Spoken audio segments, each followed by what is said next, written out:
Sapo que chama chuva e que diz que foi, não foi. A mulher que pega foice tem o traje de viúva. Raposa que come uva tem o dente degotado. Homem que faz machado já pode chamar ferreiro. Nego do beiço coveiro tem o pé aparentado. Rádio Web EO. Aqui se faz, aqui se paga. Bom dia, boa tarde ou boa noite. Estamos começando mais um Agro EO Negócios aqui na primeira rádio web do Brasil. EO, aqui se faz, aqui se paga. Eu sou Carol Strussmann e conduzo aí nas manhãs de sexta para quem ouve ao vivo o Agro EO Negócios, mas também dá para escutar depois. E hoje a nossa pauta é revolucionária e nem sempre a revolução está no complexo. Às vezes está no simples. A gente vai falar de permacultura, daqui a pouquinho entra no ar, já está na conexão, o empresário Thiago Galas Pinheiro, da Moita Verde, lá de Floripa, essa capital aí que proibiu o uso de agrotóxicos e está dando um exemplo para o país. Mas antes de entrar no tema, que assim, é maravilhoso, vamos começar com duas boas notícias. Eu gosto sempre de selecionar algumas notícias animadoras para o agro ou negócio e para as pessoas que estão envolvidas com eles. A primeira é que Porto Alegre vai ter uma horta urbana com orgânicos. Vai ser à beira nas margens do Rio Guaíba, junto ao prédio da DVB. Então, é uma iniciativa da Associação dos Dirigentes de Vendas do Brasil, da seccional aqui Rio Grande do Sul.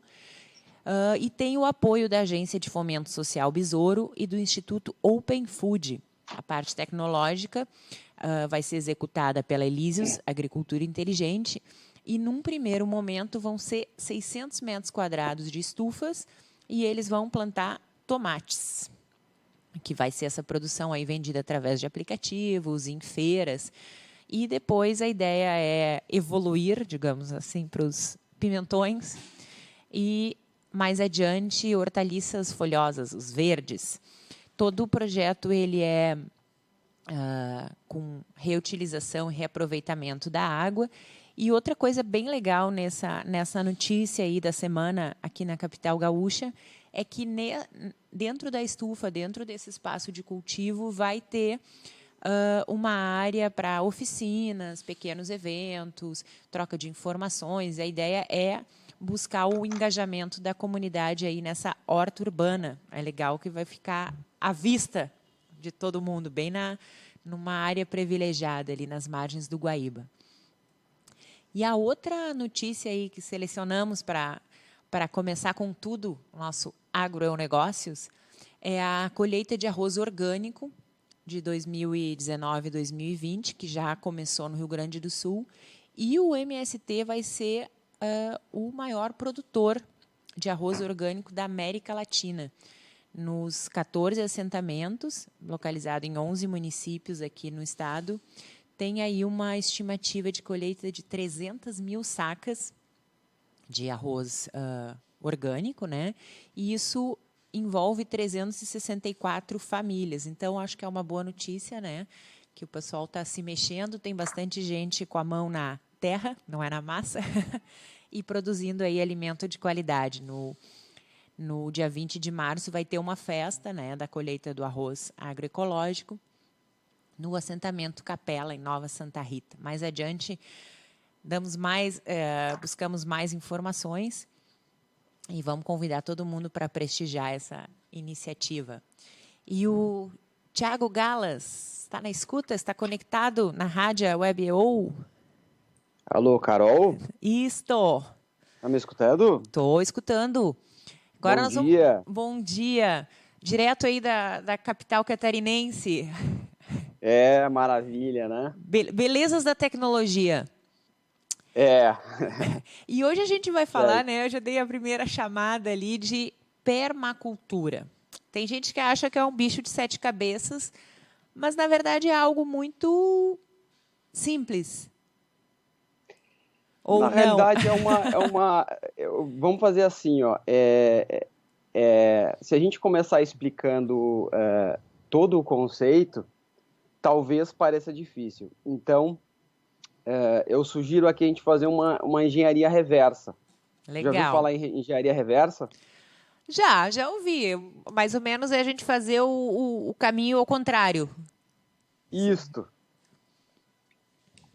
A permacultura, ela surgiu lá na década de 70, com resposta a um problema que foi o embargo da Arábia Saudita.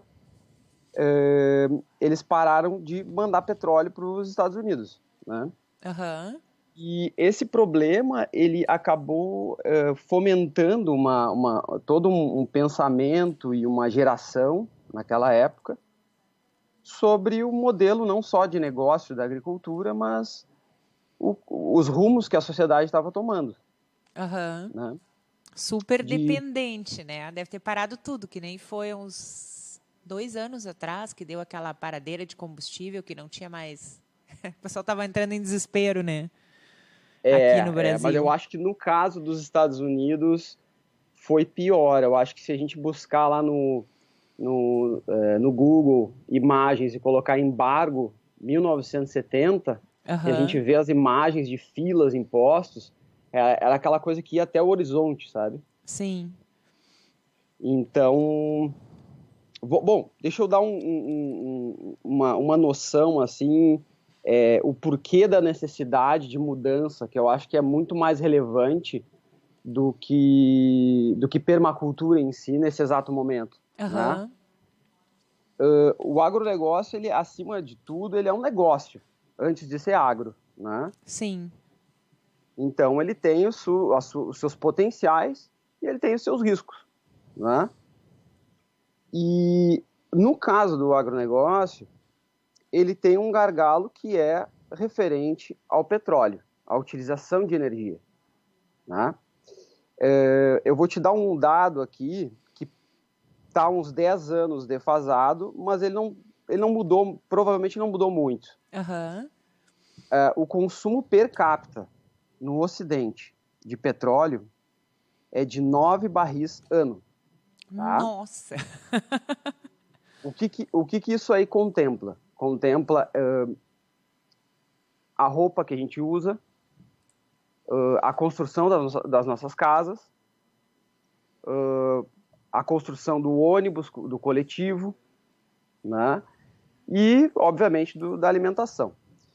Desses 9 barris, ano, 5 barris são dedicados à produção de alimentos e distribuição de alimentos. Então, quando a gente fala de crise do petróleo, na realidade a gente está falando de crise dos alimentos. Sim. E na verdade as pessoas ingênuas dizem, não, mas eu não consumo petróleo. Não tem como, é muito difícil escapar desse consumo, né? Eu diria que se tu vive num país como o Butão, onde tu tens 5% da população urbana e 95% da população rural, Até consegue. lá tu não vai nem sentir, provavelmente. E será? Agora eu vou. Eu disse que o programa era um bate-papo, né? O Butão é o que tem o maior índice de felicidade, né? Fizeram essa medida, assim como tem o PIB, né? Tem Uhum. o índice de felicidade. O Butão foi o campeão. Será que tem a ver com essa questão aí de 95% da população estar no campo e estar livre do consumo do petróleo, hein? Eu acho que acaba sendo assim uma questão bem mais prática do que vamos dizer assim, números de economia e pesquisas baseadas. A ciência da felicidade tem aí está amadurecendo, né? Ela tem 30 anos, então eu acho que acaba sendo uma questão assim.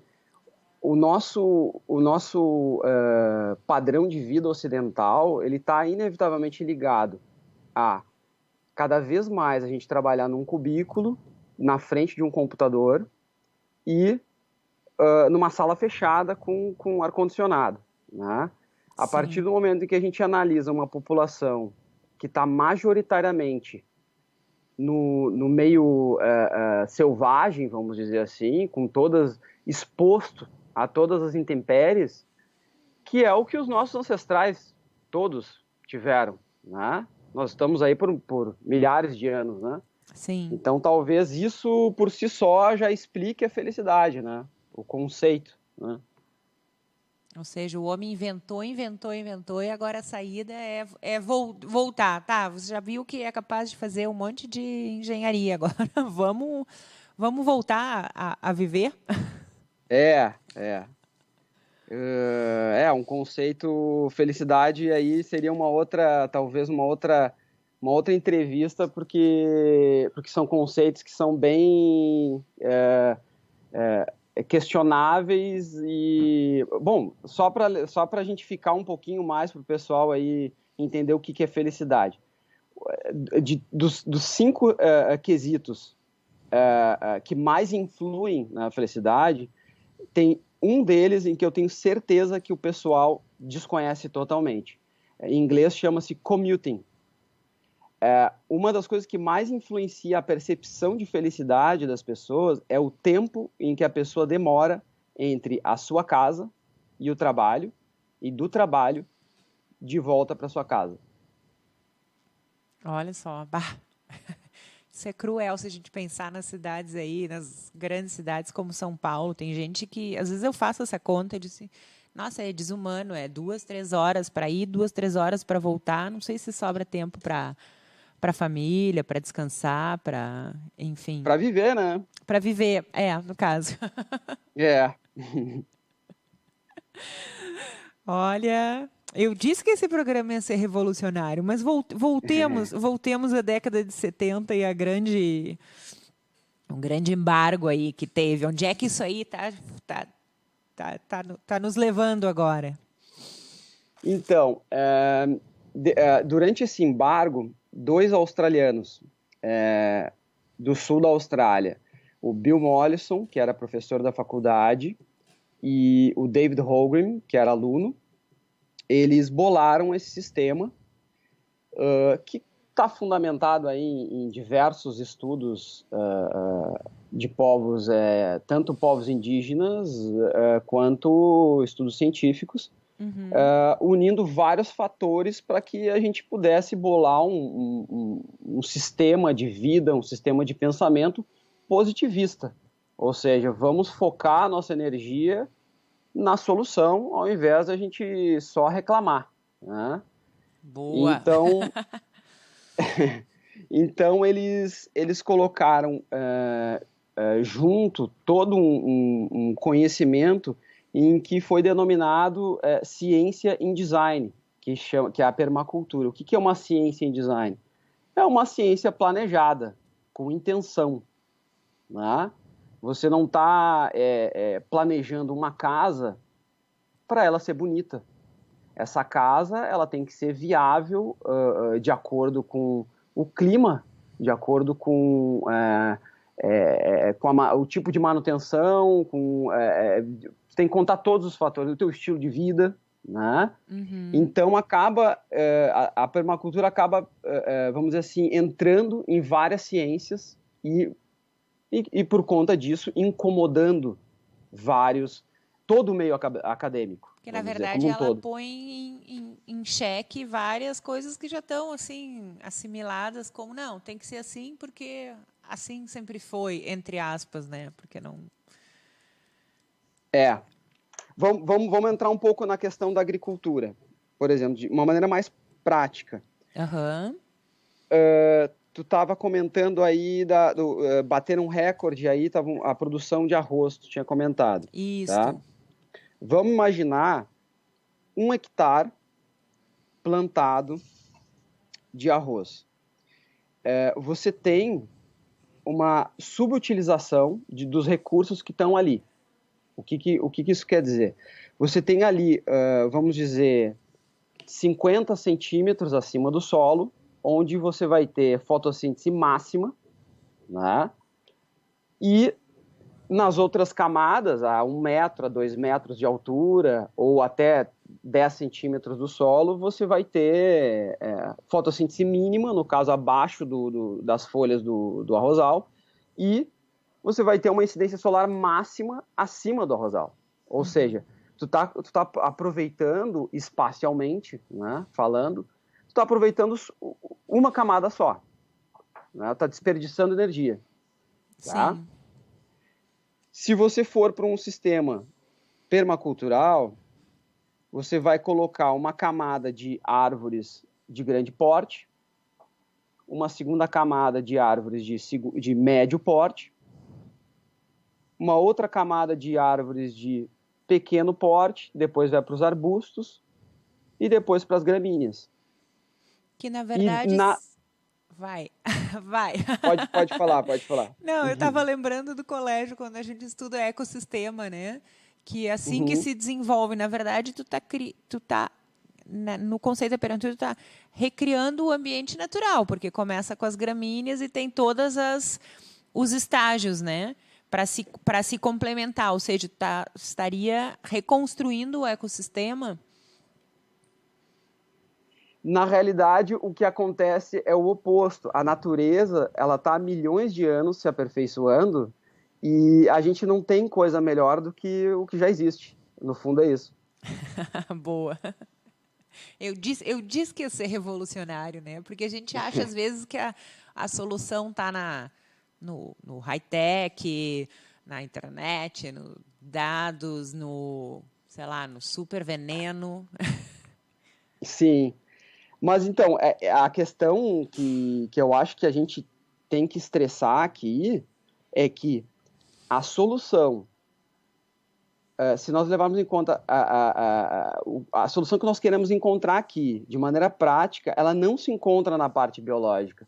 Na parte biológica, ela já está solucionada. É só você se atentar que você vai chegar na fórmula mais eficiente.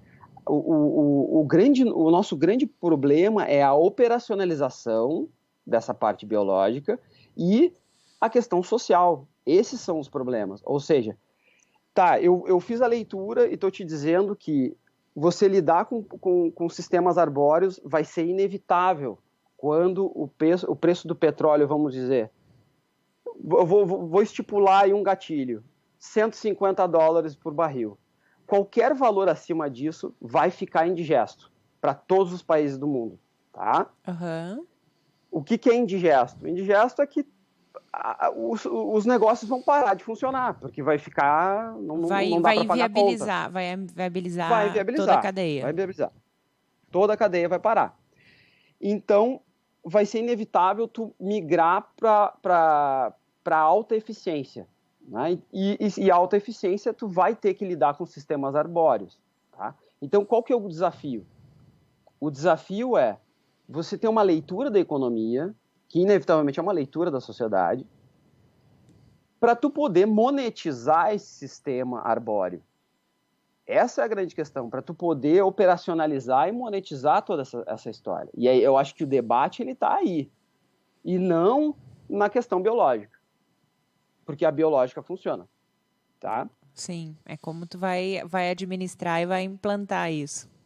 Vai implantar e fazer uma transição. Acho que a melhor palavra, a palavra do momento é transição. Tu continuar com o estilo de agronegócio. Você herdou da tua família uma grande propriedade, tá? E aí você se inspirar no modelo de negócio que o teu avô e o teu pai fizeram durante a vida inteira. Eu posso te dizer assim, ó, com toda certeza, se tu quer quebrar, tu repete o que eles fizeram. Não tem saída. Uhum. Então, e é inevitável. Eu acho que, por mais que a gente se interesse, muita gente vai acabar caindo nisso, porque é uma questão cognitiva, cultural. O ser humano ele é muito levado pelo efeito manada, vamos dizer assim. E parece simples demais ou mágico demais, e assim, não, mas olha só, o sistema biológico ele vai sozinho. A gente só tem que aprender a conhecer e interagir, Porque daqui a pouco foi, né, os avós, os pais, eles buscaram tantas coisas para complicar. Como é que a gente vai agora reconhecer que o simples é mais eficaz? É, é. E a permacultura, ela acaba caindo também muito na área, na área psicológica. Ou seja, tá, eu tenho que fazer a mudança ela é inevitável, mas como é que eu faço ela? Né? Então, o que é o menos arriscado? Você dominar esse novo sistema, ou essa nova fórmula, vamos dizer assim, se tu tem uma propriedade de 500 hectares, tá? Você não vai deixar de plantar o ano que vem a mesma coisa que tu tem feito. O ideal é o quê? Se tu tem 500 hectares, começa com um. Esse 1 hectare ali, ele vai ser o modelo. E dentro dos acertos e dos erros que tu fizer dentro desse 1 hectare, ele não vai representar uma perda de capital, vamos dizer assim, que dentro do todo vai afetar a tua vida. Mas pelo menos esse 1 hectare já é o início de uma mudança. E a partir desse 1 hectare e desses acertos que tu fizer ao longo do tempo, você vai gradativamente expandindo esse sistema, de modo que ao longo de 5 anos, ao longo de 10 anos, você tem um sistema totalmente diferente.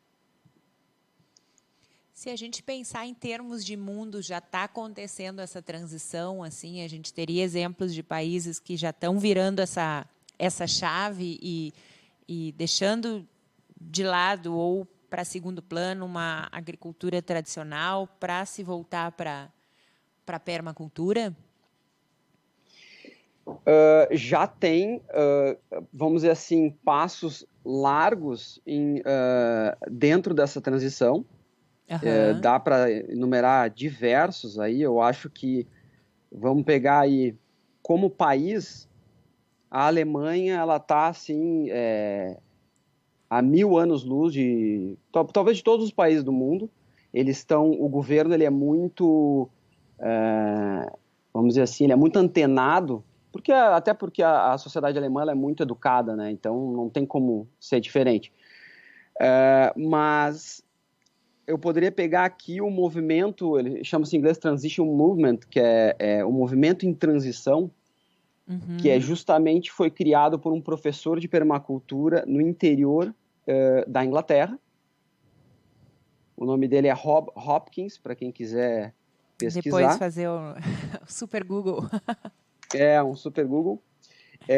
Esse é um movimento que já tem aí mais de uma década, talvez já tenha 2 décadas, e ele está tão evoluído em que ele já engloba toda a cidade de Totnes, tá?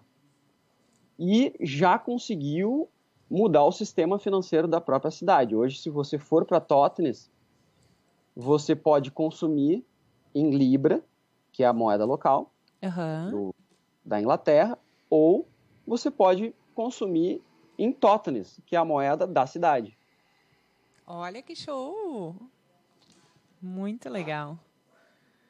Então é mais vamos dizer assim, é mais uma maneira que a população local tem de se proteger contra uma possível crise de petróleo, porque tu imagina o dia que petróleo ficar inviável, né? O sistema financeiro global ele vai ter um crash. Colapso, aí. né? A gente está vendo só o que o coronavírus está fazendo com os mercados globais, né? Não, o coronavírus é como se fosse ele tem um poder de ação global ínfimo perto do petróleo. Sim, o petróleo é o strike completo, né? É, completo. E aí essa questão da moeda em Totnes acaba que cria que eu acho que é o que a gente quer chegar aqui, uma noção de que o agricultor, ele tem que... a internet e a evolução da tecnologia, ela veio aqui para facilitar as nossas vidas, no sentido assim, antigamente a gente dependia de um atravessador. Eu tenho que vender pro supermercado porque eu não sei quem é o meu cliente. Se eu sou exportador de commodities, eu tenho que ter um broker, uma corretora que vai pegar o meu produto, colocar dentro de um container e mandar para a Europa, ou para a China, ou para os Estados Unidos. Hoje em dia, isso não precisa mais. Essa barreira foi quebrada. E é algo necessário, né?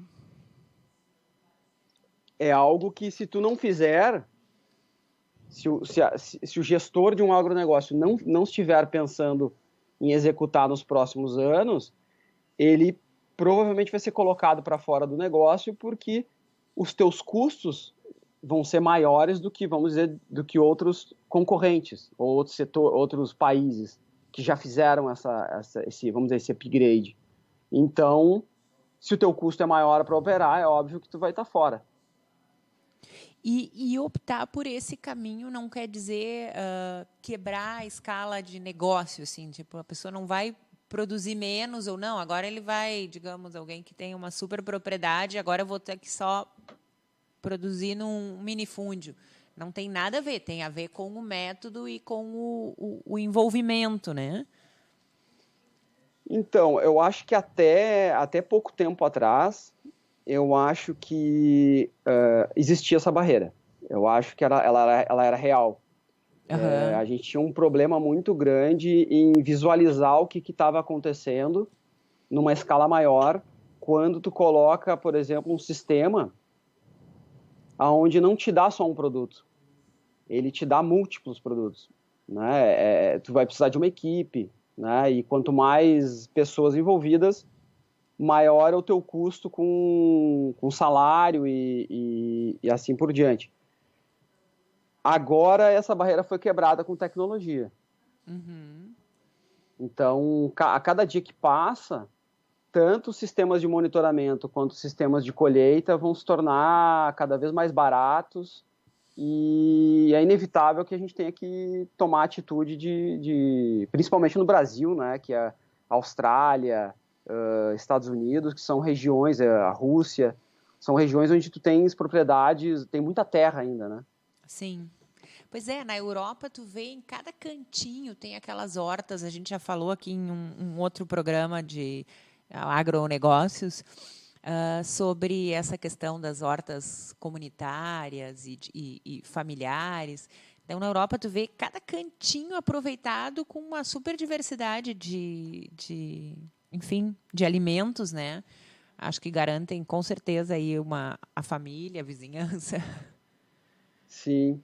A França e a China, o Oriente, de maneira geral, eles nunca entraram nesse boom aí dessa Revolução Verde que ocorreu, porque eles já tinham, vamos dizer assim, uma utilização do campo de maneira bem diferente do que ocorreu no Ocidente, né? Então, acaba sendo uma outra realidade. Mas tu tinha perguntado para mim de exemplos, né? Sim. Um outro exemplo que eu poderia colocar aqui para o pessoal, que tem mais a ver com a agricultura, o agronegócio brasileiro, seria o Joel Salatin, no estado da Virgínia, nos Estados Unidos. O site dele é polyfacefarms.com. Ele é um agricultor que ele chegou a ponto de quebrar há muitos anos, algumas décadas atrás. Ele vem de uma família de agricultores e ele vinha para quem não conhece os Estados Unidos, o estado da Virgínia é um estado super tradicionalista americano, e então ele vem de gerações de agricultores. E gerações. E ele chegou ao ponto de repetir aquilo que ele tinha aprendido com os avós e os pais, e chegou ao ponto de ter que praticamente vender a fazenda para poder comprar um imóvel na cidade, e acabou, né? E já que quando ele estava naquele ponto sem retorno, ele decidiu daí arriscar tudo, né? Em escutar pessoas dos mais diferentes áreas, e resolveu mudar. E ali, isso já faz por aí uns 30 anos que ele vem desenvolvendo esse trabalho, ele criou um sistema que é tanto de venda de hortaliças, de grãos, quanto ele é muito forte em venda de proteína animal. Porque quando tu começa a ler sobre permacultura, sobre agroecologia, a gente tem aquela visão de, pô, é todo mundo vegano. Tem uma ideologia por trás aí, né, e que não pode carne. Tu Né? acha que todo mundo é ecochato? É ambientalista e tal, mas na realidade, na prática, o que ocorre é que é negócio, no fundo a gente tem que falar de eficiência, né? E o Joe Salatin, ele se deu conta disso rapidamente e montou um sistema que, na realidade, ele hoje, talvez metade do tempo da vida dele é muito mais em escrever livro e dar palestras sobre o que ele faz na fazenda dele do que realmente administrar a fazenda, porque hoje em dia a coisa cresceu tanto que provavelmente ele tem pessoas que fazem isso para ele, né? Então ele tem aí, se vocês botarem no YouTube, como criar galinha de maneira muito sustentável, baixo custo e alto lucro. Alto lucro. Vou interromper um pouquinho, porque sempre tem novos web ouvintes. Esse é o Agronegócios, aqui na Rádio Web, ou a primeira Rádio Web do Brasil. Eu sou Carol Strussmann, estou conversando aí com o empresário Thiago Galas, da Moita Verde, lá de Floripa, né? E nós falando aí sobre esse tema, de certa forma é novo, né? Ainda assusta um pouco a palavra permacultura, mas muito necessário. Então vamos lá, Thiago, te interrompi porque sempre tem gente nova conectando e a gente tem que fazer o merchan aqui da rádio e da Moita Verde também, né? Sim, sim. Tu estava falando do Joel Salatin, né, nos Estados Unidos, um exemplo de alguém que virou o jogo, quebrou aquela sucessão tradicional e vai muito bem, obrigado. Sim, e é um exemplo de agricultura que não é a escala, vamos dizer assim, europeia, né, que tu estava comentando lá da França, e que não é uma pequena propriedade, ele tem uma propriedade já de escala bem parecida com o agronegócio brasileiro. Ou seja, é possível fazer a transição sem mudar a escala, né, o tamanho do negócio. É possível e necessário. Pois é, a gente vê várias notícias aí. Vamos começar a plantar, porque daí talvez a gente consiga reduzir o efeito estufa, dar uma sobrevida para o planeta. É também uma questão de sobrevivência essa transição. Ou estou sendo muito radical aí? Então, eu acho que o debate que acontece hoje em dia com relação ao meio ambiente e o meio dos negócios, ele acaba atrapalhando. Porque se você é um ermitão numa caverna, né, vamos dizer, eu estou radicalizando aqui o cenário, se o clima vai para cima, se o clima vai para baixo, para esse ermitão não faz a menor diferença, ele já está na caverna. Né? Agora, se a sociedade como um todo, ela cria um ponto de estresse, que aqui eu estou me referindo à crise do petróleo, que ela é inevitável, não há como fugir. Esse carinha da caverna, ele vai sentir a crise do petróleo, porque daqui a pouco ele não vai estar sozinho na caverna. Tá entendendo? Vai ter muito mais gente querendo morar na caverna dele, né? Então, a gente tem que endereçar, eu acho que no fundo a gente tem que falar de administração de risco. Agronegócio é negócio antes de ser agro. E se tu tá administrando um negócio, você tem que falar em administração de risco. Eu tô nesse negócio, antes de mais nada, para não perder. O ganhar fica depois. Primeiro eu tenho que não perder. E o que está em jogo hoje é uma grande perda, que dá para ser contornada. Né? Se a gente olhar friamente para o agronegócio, tu falaste aí, e simplesmente não perder já é um lucro, né? Porque tem muito incentivo que dá aquela ilusão que tu ganhou alguma coisa, mas na verdade tu está refém dos incentivos, né? Na agricultura, digamos, tradicional. Um desincentivo. Alô? Oi, vamos lá.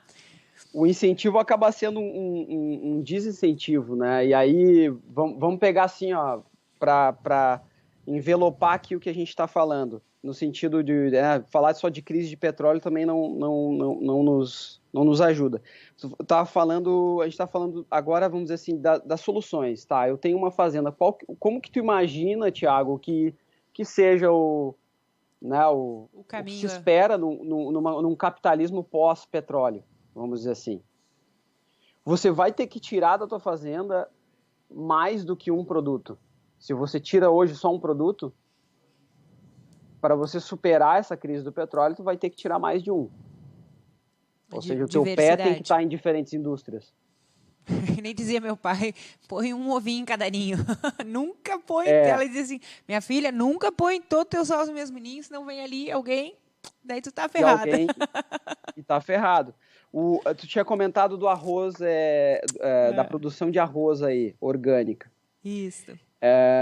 Tem muito arroz no Rio Grande do Sul e isso é uma maravilha, né? É um estado riquíssimo. O Brasil é um país riquíssimo, né?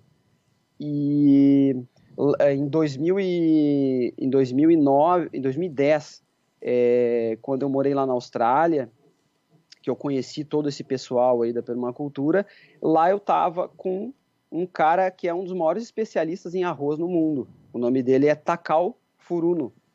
Ele é um japonês que cultiva arroz orgânico no Japão. E ele tem um estudo publicado, super antigo até, que chama-se O Poder do Pato, em português. Agora eu fiquei curiosa. Ele tem uma leitura da produção de arroz que é integrada com o pato. O pato ele acaba sendo vamos dizer assim, um inseticida natural, porque ele come de 600 a 800, 1.000 insetos por dia, cada pato. Então, acaba sendo uma simbiose super boa para o arroz. E acaba colocando também junto peixe, que acaba comendo também mais insetos e também adubando o arroz. E coloca mais alguns outros sistemas vegetais, como a azola, que aí tem mais a ver também com a economia local lá deles. Então, exemplos de alta produtividade, né? A internet está aí para quem quiser ver, né? Isso aqui agora tu falou dos patos, uma das coisas muito legais aí que eu vivenciei por esse mundão afora, numa pedalada pela África do Sul. Parei numa vinícola e tem lá tradicional, primeiro, até agora eu até desconfiava que era uma jogada de marketing, mas já vi que não é só isso. Tem a Ducks Parade, é o desfile dos patos. Então, os patos saem do lago e vão para os vinhedos, e daí, por isso, eles dizem que não colocam, enfim, nenhum tipo de defensivo ali para proteger as uvas, que os patos comem todos os bichinhos dos vinhedos. E é o máximo, assim, porque são milhares de patos cruzando os jardins da vinícola em direção aos vinhedos. E se transformou em algo turístico também, que todo mundo vai para ver os patos passando. E que muito, muito bacana. E eu queria ir falando assim, em explorar esse mundão, tu deu aí uma deixa. Eu acho legal e por isso deu tanto querer fazer essa entrevista e falar do tema e do negócio de vocês. Vocês tiveram um tempo morando na Austrália, né? Na Oceania, eu acho que Tasmânia também. Tasmânia e Nova Zelândia. E Nova Zelândia. E aí aprenderam tudo e resolveram o que hoje em dia todo mundo quer sair do Brasil, né? E vocês fizeram o caminho. Aprenderam lá, voltaram para a terra, buscaram um espaço para empreender aqui. Então, eu queria que tu contasse um pouquinho assim dessa aprendizagem lá em loco e do negócio que vocês criaram. Vamos específico aí para Moita Verde, que eu adorei. Sim. O nome também. O nome as pessoas adoram mesmo. O nome, na realidade, a gente não deu, né? A gente nos foi dado, que é o nome da nossa rua. Nossa rua chama-se Travessa da Moita Verde. Ó, que espetáculo. Então, aí, ó, também utilizando o local, o conhecimento local. Para ser bem, para ficar bem claro que é urbano e que nasceu dentro da cidade, numa rua, né? As pessoas aqui consomem, no nosso bairro, hortaliças criadas literalmente na rua. Show. Então, passando por ali, dá para espiar e dá para ficar com água na boca. Eu confesso que quando a gente pegou umas fotos aqui para passar, me deu água na boca. Então, a gente é uma empresa, vamos dizer assim, uma agrotech ou uma startup, vamos dizer assim, porque a gente ainda está colocando o modelo, ajustando o modelo de negócios. Então, a escala ela ainda é muito, muito pequena. Já puxando aqui aquela deixa que eu coloquei da transição, a gente nunca faz uma mudança em grande escala. A gente começa por um núcleo bem pequeno e aí vai expandindo e ajustando, né, os acertos e os erros, né? Então a gente está nessa fase inicial aí de colocar esse modelo em prática, que ele está super embasado assim, né, na alta liquidez e na alta margem de lucro, né, que são folhosas, né? Dentro do meio urbano, ou seja, o nosso custo operacional, nossos principais clientes são restaurantes, então o nosso custo de entrega, por exemplo, ele é imbatível, ele é zero. Porque então, é tudo próximo. A gente só entrega, a gente só tem, na realidade, capacidade produtiva hoje em dia para o bairro. Então, acaba que o custo de entrega é zero. Então, esses tempos eu fiz um cálculo para um cliente meu que tem um buffet e ele queria cancelar a compra com a gente, achou caro, porque nós só vendemos produtos higienizados e ele está acostumado a comprar direto da Ceasa. Bastantão, assim. Isso. E aí eu fiz um cálculo com ele, né, mostrando que nós vendemos sem o talo, então o talo ele representa peso quando tu compra, né, e trabalho, né, que tu vai ter que pegar uma pessoa para tirar talo e para higienizar, né. E nós já entregamos sem talo, higienizado, e eu fiz todo o cálculo para ele, e ele estava pagando R$1 a mais do que ele está acostumado, para ser higienizado, sem talo, selecionado e orgânico. E sem ter que buscar lá na... E entregue. E sem ter que ir na Ceasa. É que normalmente o pessoal não vê o custo global, assim, né? Pensa, eu acho que é, entre aspas, um imediatismo, assim, que tem no brasileiro. Ele nunca pensa... não, mas se eu tenho carro, parece que não custa ir lá buscar o produto. E, na verdade, custa, né? Eu acho que talvez, pelo menos nesse caso aí, é uma questão muito de educação financeira, de tu ter aquele hábito de botar tudo no papel.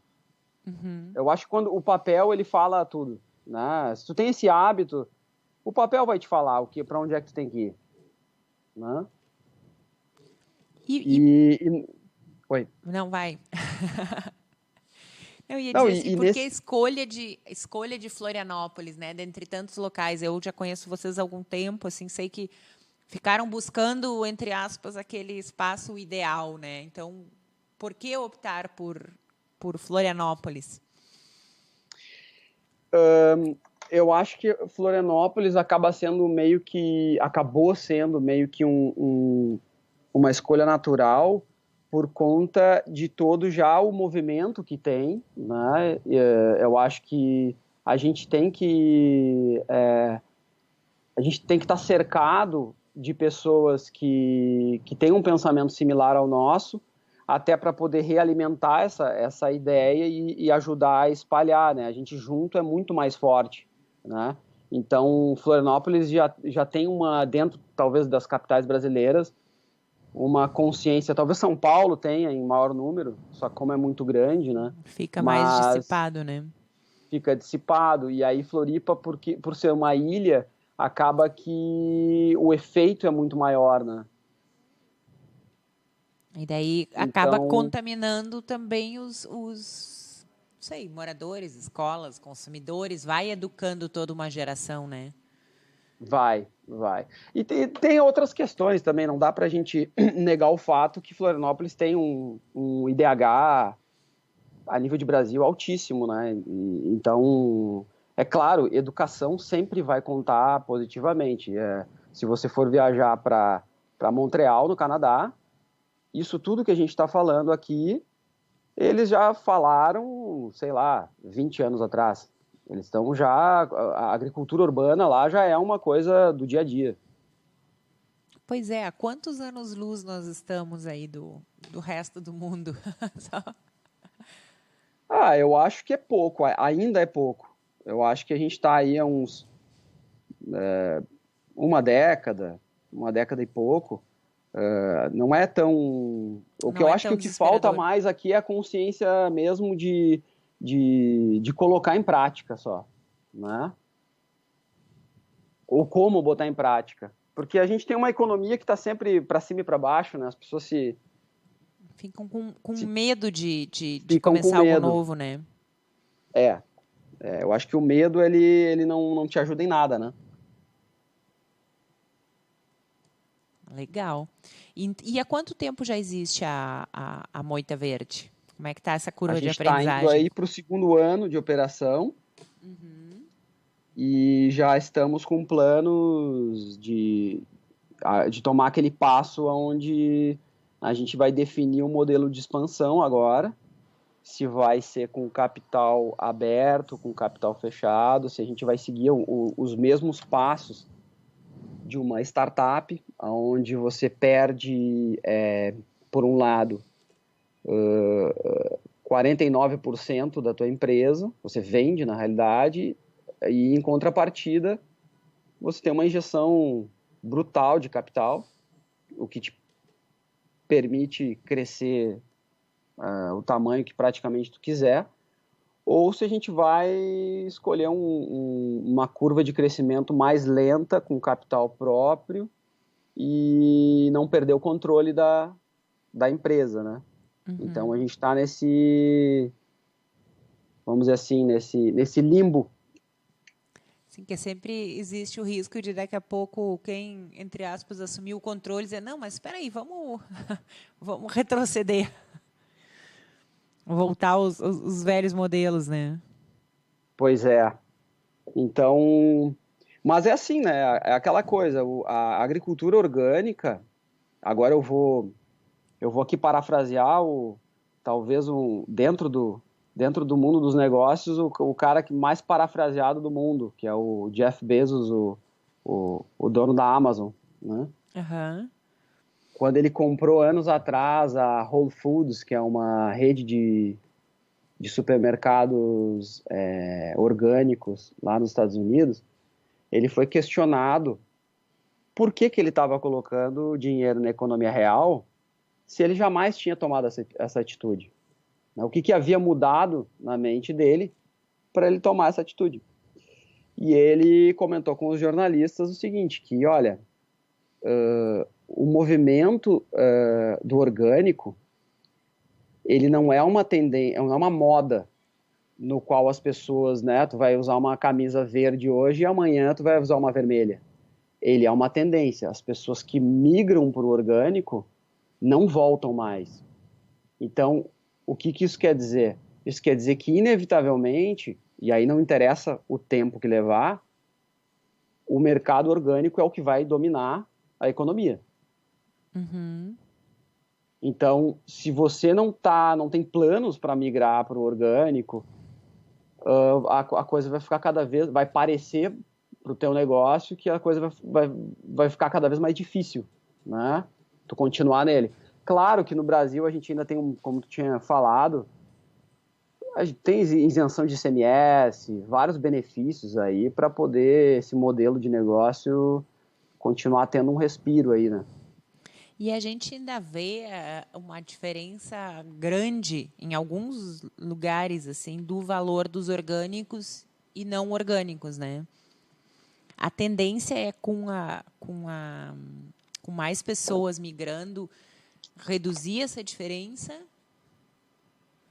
Eu diria que isso aí é inevitável. Na realidade, o mercado de orgânico, ele essa discrepância que existe econômica, ele é criado pelo setor petroquímico. Ou seja, se não existisse o setor petroquímico, não existiria o orgânico. Então, tudo era orgânico. Então, vamos dizer assim, se tu ganha 20% a mais acima do alimento convencional, 30% a mais, é claro que quando a economia amadurecer essa ideia, as margens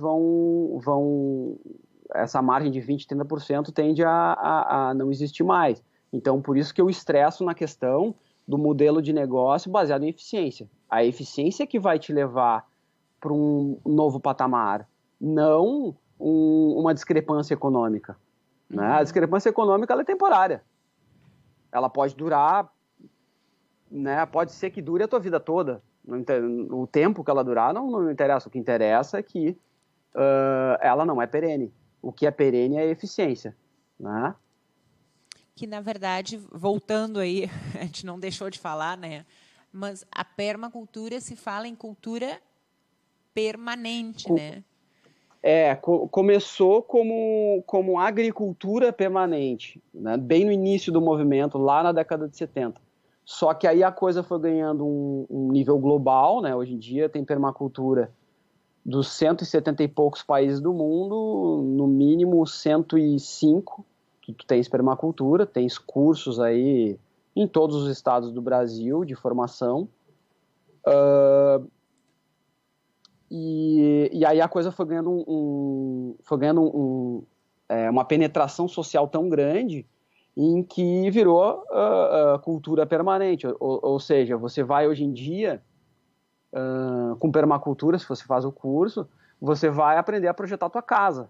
Ou, pelo menos, a projetar a tua casa, a não colocar, vamos dizer assim, um design que seja péssimo para o teu estilo de vida. Né? Tu vai colocar um design da tua casa que seja favorável ao teu estilo de vida e então acaba não sendo mais agricultura. Aí o próprio movimento mudou o nome para cultura permanente. Mas eu acredito que seja muito mais relevante o lado da própria agricultura, né? É muito mais assim, o ganho que se tem. A agricultura ganha muito mais com permacultura, né? Sim. Ai, já recebi aqui o sinal que eu odeio. Que nós estamos chegando na finaleira, Thiago. Mas dá uma esperança aí para os ouvintes, dá um incentivo para o pessoal perder o medo de fazer esse teste aí, nem que seja em 1 hectare dos 500. Então, eu acho que assim, o que o pessoal tem que estar de olho o que se fala muito é agir localmente e pensar globalmente. Tá? Não tem como eu tenho 500 hectares, eu quero colocar nesse 1 hectare. Eu tenho que pensar primeiro o que a economia, o que a sociedade está me dizendo que ela dá valor, que é pensar globalmente. E aí é que eu vou, no local, fazer algum tipo de alteração. Vou te dar um exemplo. Rio Grande do Sul, Santa Catarina e Paraná. A cultura de nogueira pecan é uma cultura permanente, tá? De baixíssima custo de manutenção, tá? E de alta lucratividade, portanto. Né? Então, por que não? Você tem lá um campo com boi, né?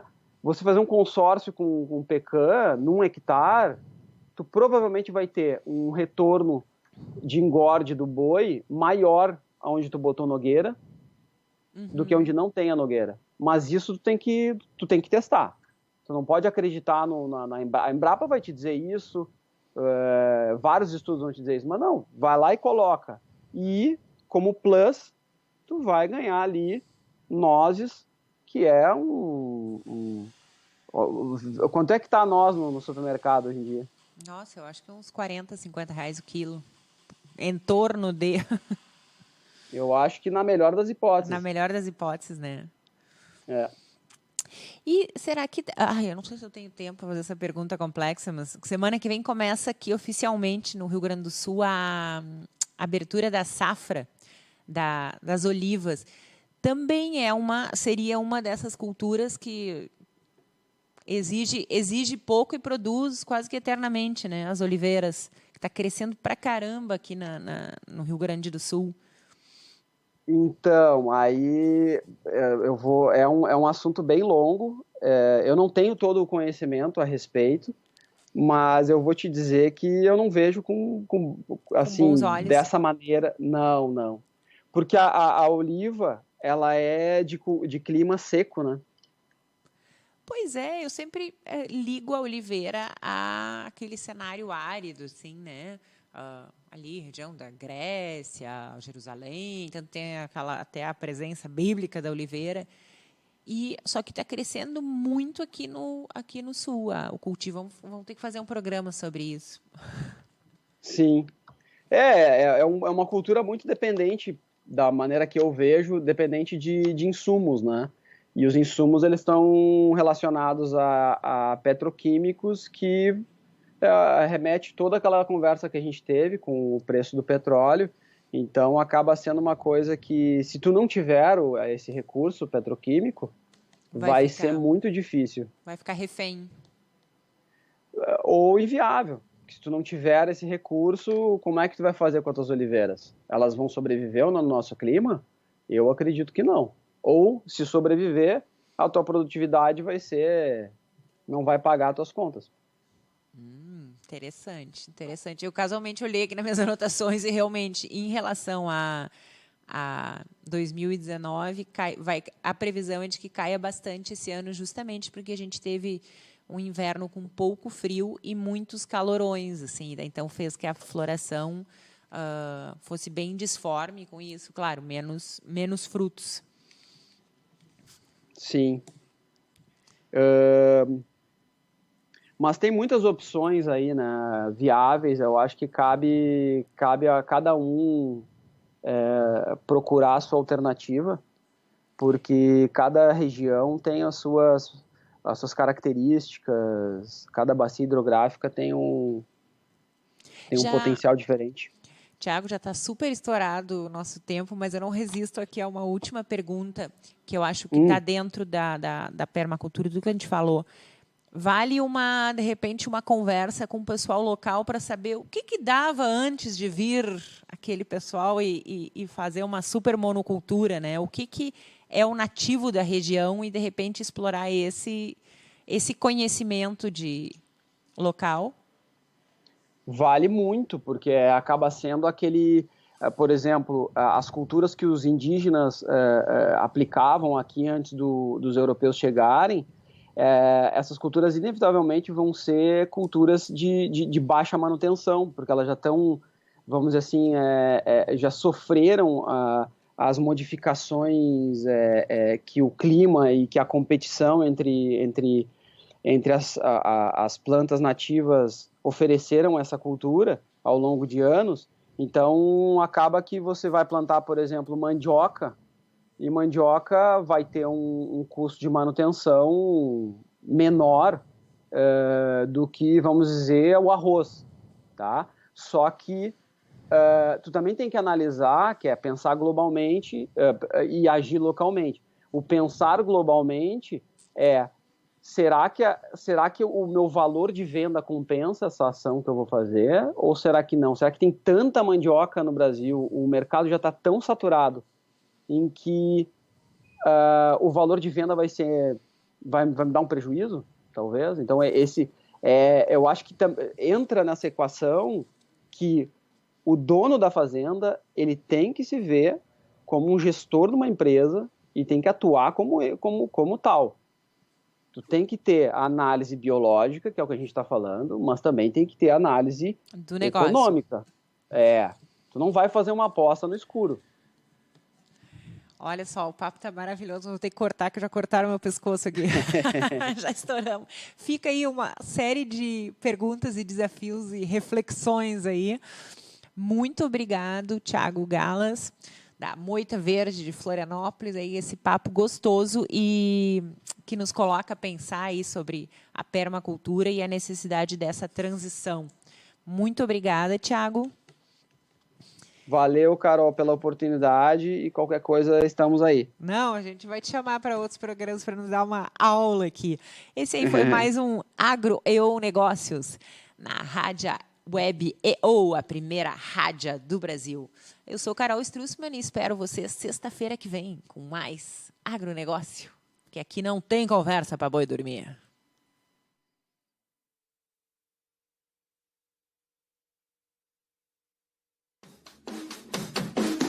E-O, E-O. E-O, E-O.